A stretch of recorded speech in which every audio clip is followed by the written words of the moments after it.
So in the Victorian era, women constituted 2/3 of all teachers by the 1880s. Many men viewed the teaching of children as an extension of the woman's natural role in society. So the nation did want universal elementary education, however, education between boys and girls varied.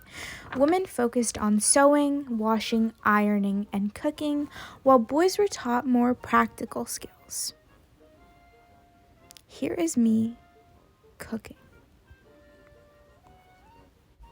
Some of the practical skills taught for boys included carpentry and even some military drill. Also, things such as hard work, cleanliness, and respect for family were taught to the students in school. With the increase in literacy after 1871 came the rise of mass newspapers such as the Evening News and Daily Mail. What was common between these newspapers was that there was an understood style and it was extremely sensational.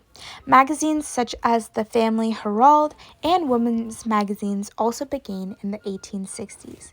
Pulp fiction was also extremely popular amongst people during this time. During the Victorian era, work and leisure became opposites, as leisure came to be viewed as what people do for fun after work.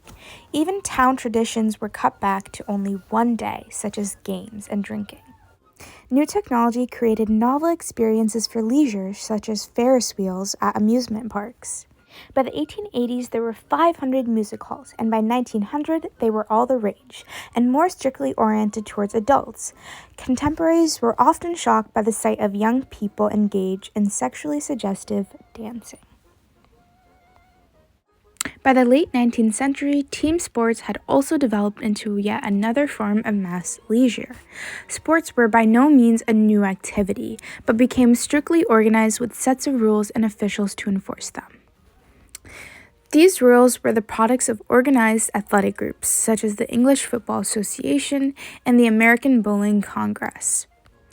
The new sports were not just for leisure or fun, but like other forms of middle-class recreation, they were intended to provide excellent training for people, especially youth.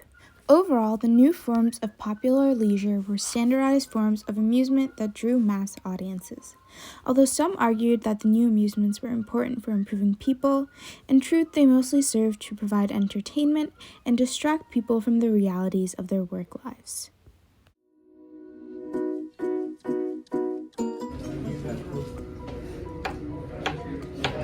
No, right. Can't even tell what he's doing. We're not using that video. It's carpentry.